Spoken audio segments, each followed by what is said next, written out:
All right, welcome back to The Explainer.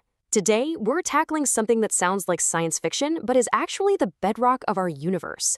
We're talking about the geometry of reality itself, and why Einstein's universe is so weird. So let's just jump right into a puzzle that completely broke physics. For most of human history, we took something for granted, that space and time are absolute. A meter is always a meter, a second is always a second, no matter who's measuring it. Simple, right? Well, Einstein came along and said, nope, you're all wrong. Okay, get this. Imagine Batman is just standing still, minding his own business, and then, whoosh, Superman flies past, moving at an incredible near-light speed. Now let's say two lightning bolts strike at the same time. If both of them measure the distance and the time between those strikes, they're going to get completely different answers. Seriously. From Superman's point of view, distances will seem shorter and his clock will tick slower than Batman's. It's the classic length contraction and time dilation, and it means they literally can't agree on the basic measurements of the world. So if they can't agree on distance and they can't agree on time, what in the world is actually real? Is anything constant? Well, here's the crazy part. There is one special number, a specific recipe that combines their measurements of space and time that they will both agree on, perfectly, every single time. We call this the space-time interval, and it's the one thing that remains unshakably true for everyone.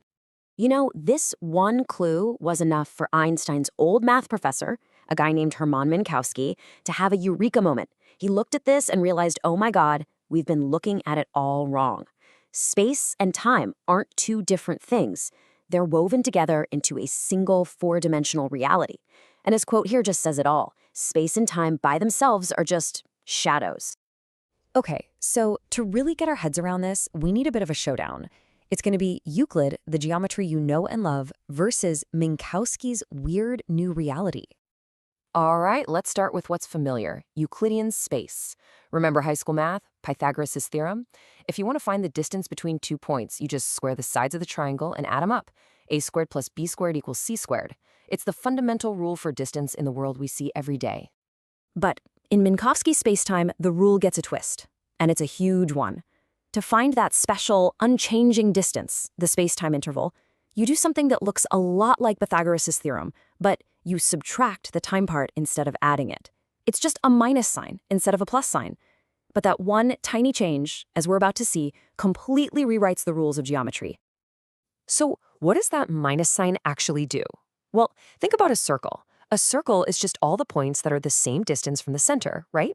That's what x squared plus y squared equals constant means. But in space-time, with that minus sign, the shape you get isn't a circle at all.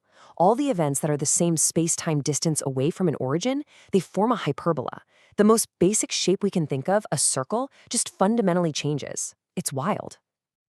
Okay, so this new geometry isn't just some abstract math problem. It actually sets the ultimate speed limit for the universe and defines what can and can't happen. Now check out one of the weirdest consequences of this new math. It's possible to travel for, say, 1 billion miles over the course of years and have the total length of your journey through space-time be 0. A big fat 0. How is that possible? Well, it happens when the distance you cover is perfectly balanced by the time it takes you to cover it. And there's only one thing in the universe that does that: light. So if you imagine a single moment, like a firecracker going off, and you trace out every possible path a beam of light could take from that explosion, spreading out into the future, you get a cone. And if you trace back all the light that could have possibly reached that point from the past, you get another cone pointing backwards. This whole structure is what we call the light cone. And this cone is incredibly important because it carves up all of reality relative to you. Anything inside your future cone is a place you could, in theory, travel to. It's your causal future. Anything on the surface of the cone itself is reachable only if you travel at the speed of light. And anything outside the cone, that's the elsewhere. It's causally disconnected from you. You can't affect it, and it can't affect you, because getting there would mean traveling faster than light, which you can't do. It's the ultimate, you can't get there from here. Okay, so let's get back to Batman and Superman. How does this weird geometry explain why they see reality so differently? This is where it all clicks into place. In our normal world, changing your perspective is easy to picture. If you walk around a statue, your point of view rotates. But the statue itself doesn't shrink or stretch, right? The distance is constant, it's just a simple rotation. But in space-time, it's totally different. When you start moving really, really fast, your reality doesn't rotate. It squeezes. Your personal axes for space and time actually start to scissor together, closing in on that 45-degree line of the light cone.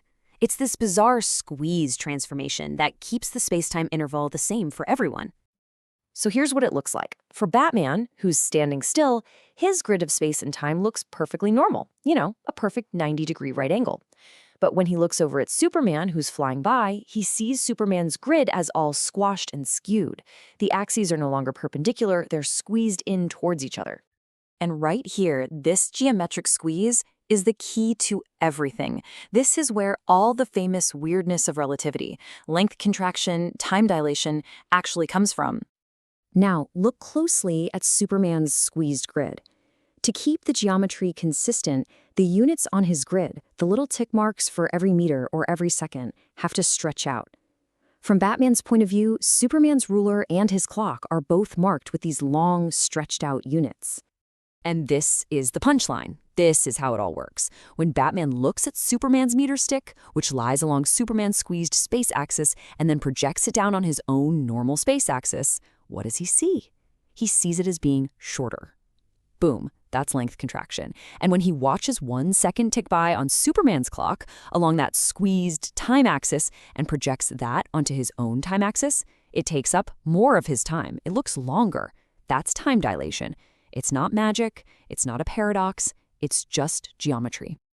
So you see, all these bizarre effects that we talk about in relativity, they're not really real in a fundamental sense. They're like shadows. You can change the length of a shadow just by changing the angle of the light, but the object casting the shadow stays the same. In the same way, length and time are just the shadows that our 4-dimensional reality casts on our limited 3-dimensional perception. The true, unchanging object is the space-time interval. And that just leaves you with a pretty profound question, doesn't it? Our brains evolved to navigate a world where things move slowly, so we only see the simple Euclidean shadows. We don't perceive the true, underlying, hyperbolic geometry of space-time. It just makes you wonder, if our basic understanding of space and time is just a projection of a deeper reality, what else are we not seeing? What other fundamental secrets about our universe are hidden in plain sight just because we're not looking at them from the right angle?